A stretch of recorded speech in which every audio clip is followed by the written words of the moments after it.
Ron here from the hit podcast, The Other Side of Wall Street. And if you're like most of us here in the trading community, you no doubt have mentors or experts that you look up to for trading advice and knowledge. Well, how many times have you wished you could just sit down with one of those experts and have a good old one-on-one conversation with no script, no planned questions, just a friendly chat? Well, that's what we're bringing to you here. Each week, we'll visit with a different expert and have an up-close and personal conversation about anything and everything involving trading. So sit back and enjoy as we get to know our special guest.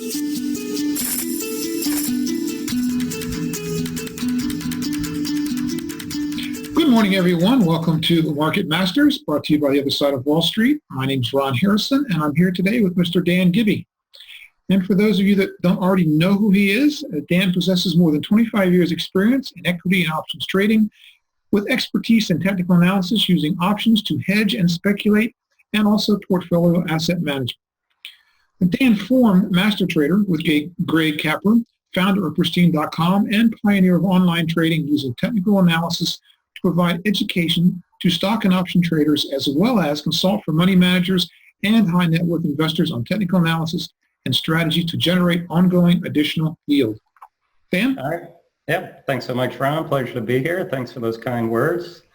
And it's a pleasure to have another fellow option seller. I've done a lot of research on you since you've agreed to come on the show, and I know you are very advocate about option selling, credit spreads, generating income on a regular basis for the account holders, right.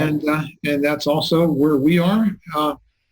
So maybe you could start off by telling the listeners how you got started, what got you into this, and maybe where along the way you had the epiphany to go from what I would imagine most beginners, starting out, buying options, maybe not options, buying stocks, to making the turn to income generating strategies. Yeah, there's definitely a novice approach that attracts the lottery-type speculators into trading options, particularly buying them because they like to go for the home run, like the lottery ticket. But selling options, and there's different approaches to do that. Some mechanical, some quantitative, some just selling out of the money 30 delta calls on their long-term portfolios, and we can circle back and digest any one of those that you want later. But I actually was in the business field and got into trading. Well, before that, I would read my dad's Wall Street Journal. I've always been fascinated with the markets, and then I took a seminar way back when, and it actually was an option seminar. And I noticed that they were more on the quantitative side, and I would follow their picks. I had a pager. They would send option trades to us, and I wasn't looking at charts at the time. And then I started day trading in some of the day trading shops in Tampa in the late 1990s when online investing just came to fruition with all the discount brokers. And I would then see the beeper come out and see what they were recommending. I'm like, oh my God, it was crazy. So at Master Trader, we do trade what we call directional and income option strategies, but everything we do starts with a compelling pattern, or no pattern, no trade. And so we do like when multiple time frames are in alignment to buy options, but putting the time decay component in our favor. And we do that through legging into spreads and diagonals and buying deep in the money calls, things of that sort. But today, let's focus as the subject of selling options, because there is a statistical edge to the option seller who does it properly. Correct. And that's obviously because of time decay. So we call those at Master Trader income strategies. So if we were looking at a chart and it's not compelling enough to do a directional trade, but it is compelling enough to say, I don't know if that stock's going up, if it's just going to chop around in a coma like it is now, but I'm very sure it's not going under this support.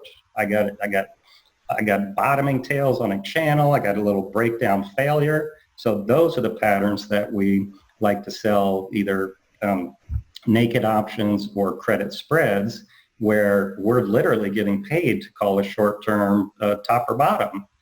And as you and most listeners probably know, if we're selling a put or put spread, we are going to profit from the following three Greeks, if you will, part of option pricing. So if the stock goes up, the delta is getting further away, and so our delta part of the credit spread is part of our unrealized open gains.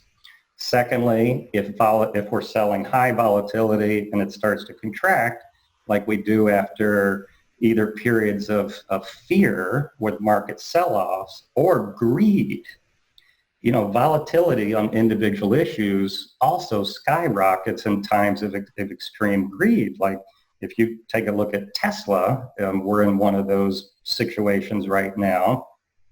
Another one that we have our eye on is Space, SPCE, the Branson's company. The thing's up 225% in a couple of weeks. And, volume is exploding. So that's on my watch to sell an out of the money bear call credit spread. So volatility contraction is the second component. And then third component is time decay, theta. So when people buy options, it's like a melting ice cube. The value you pay for that is melting away day by day. So if the underlying does not move in your intended direction, the option buyer is losing money. Right. Option seller, us, is gaining money.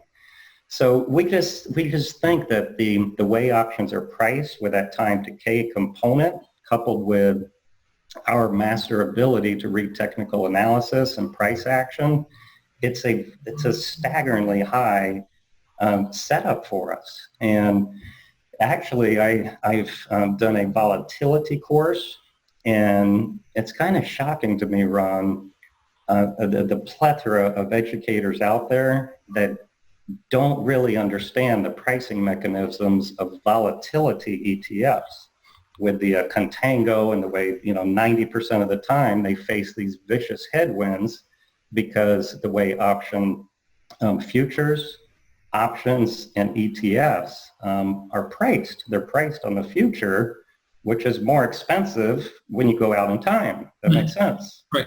And so we take our same option selling approach, and when volatility spikes, and we have a very simple two-step process. Volatility spikes, the broader markets, let's just call it the SPY, the S&P 500 SPDR ETF, that becomes way oversold, and we get our market internals giving us a buy signal for being oversold, and that's very simply just market breadth through the eyes of the McClellan oscillator, and also sentiment using the put-call ratio. We call them the wrong way option traders.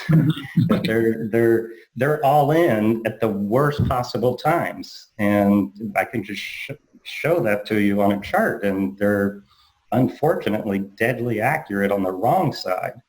So when we take that same strategy of selling options around charts, and we do it by selling call spreads on a volatility ETF and put spreads on the index ETFs, it's a staggeringly accurate strategy. It baffles me how you can have a mechanism such as options that has a 85% probability of most options expiring worthless. So obviously the gambler is losing. Why more people don't think about, the zero-sum factor of the market. If you've got something that has that bad of odds for one side, there's got to be the other side that has the equal odds in your favor. But for some reason, gambler mentality keeps people away from the right side, since you call the other one the wrong side. Yeah, right. I mean, go to Vegas and lottery tickets, and there's all types of ventures where the odds are stacked against you. But human nature, even going to the county circuits, you're, going to play whatever game to try to get the big stuff Right. all for your loved ones. Traders can be in the house if they want to be. They don't have to be.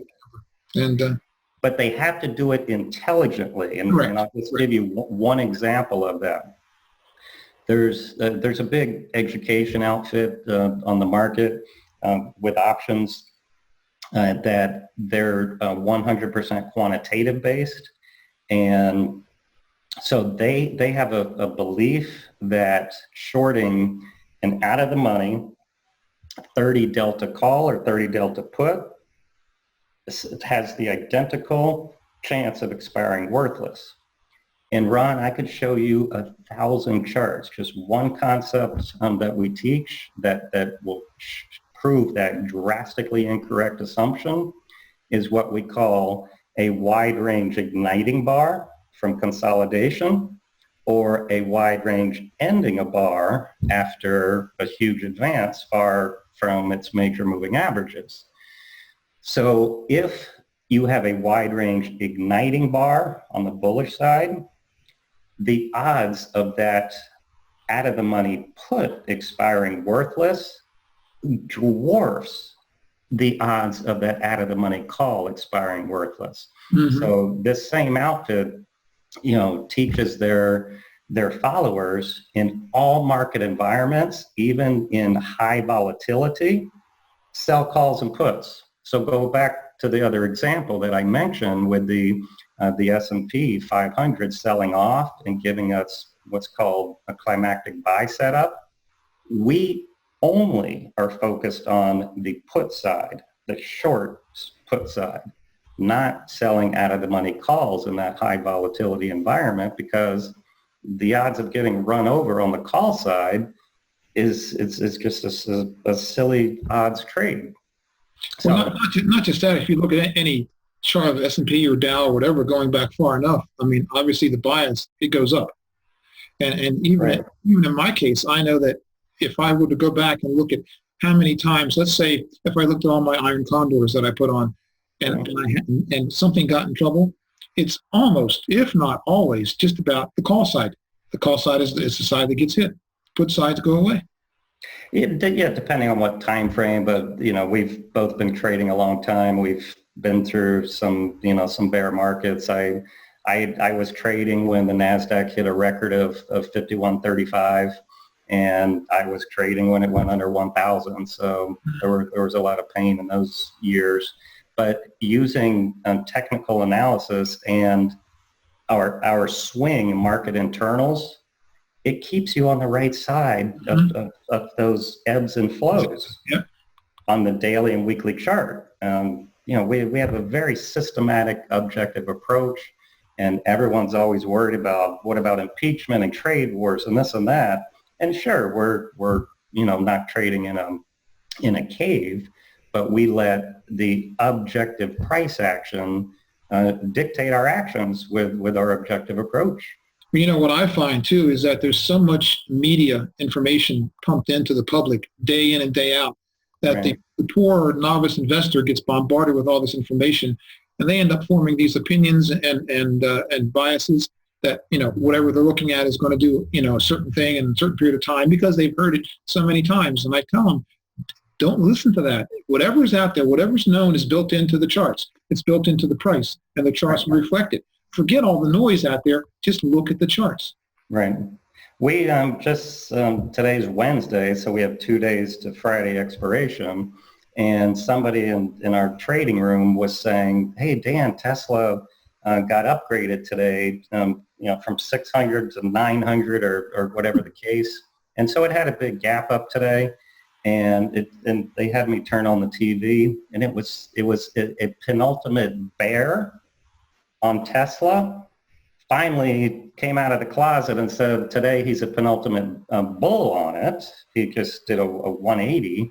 And so that, I don't know if that's why the stock was going crazy today, but we just applied our approach, waited for an intraday breakdown, and we shorted a way out of the money call spread, $10 wide, that expires in 2 days for 95 cents a share. Mm-hmm.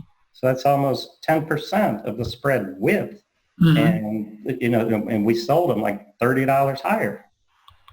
So that's what we do. Just in selling them, we sell spreads around patterns. And within the world of selling, there's many different strategies. Do you have a go-to strategy, which I think I know what you're going to answer if you do, but I'll let you say it. Is there a certain thing you like to trade more so than others?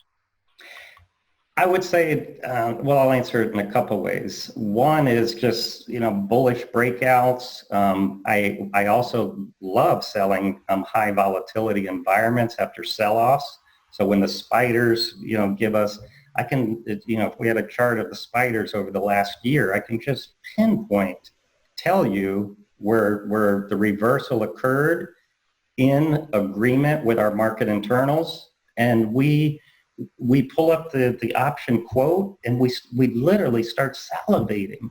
We say, oh my gosh, we can get $3 for a put spread that expires in 2 days, $15 out of the money. And so yes, I love those, but that only sets up once a quarter. Mm-hmm. We need that sell-off with the market internals. But just routine breakouts, breakdown failures. We love selling put spreads, but the third strategy that we love is selling short-term dated options. And that's the one I thought you were going to say. Right. Particularly zero DTE. Yes, that one specifically. Yes. Right. So the spiders, SPY, is the only index ETF. That's the only stock or ETF that I know that has these multiple expirations of Monday, Wednesday, Friday. Obviously the monthly, and then the quarterly, you have a Thursday expiration. So we have no gap risk when we sell zero DTEs. So the spiders, and there's some people in our green trading room, they use our same approach, but they do it on the big contract, the SPX, which is fine. I just try to keep our subscribers out of, that levered instrument, because if it goes against you, new people will be a little more shocked. So we love zero spider, either call spreads or put sides. Within the first 30 minutes, if we can call a short-term top or bottom, we put that one on. And then we're looking to leg into the condor if it does a counter trend rally and then stalls. And then also on Fridays, obviously, for those, whether it's a monthly expiration, the third Friday of the month, or they have weeklies, that's our go-to also.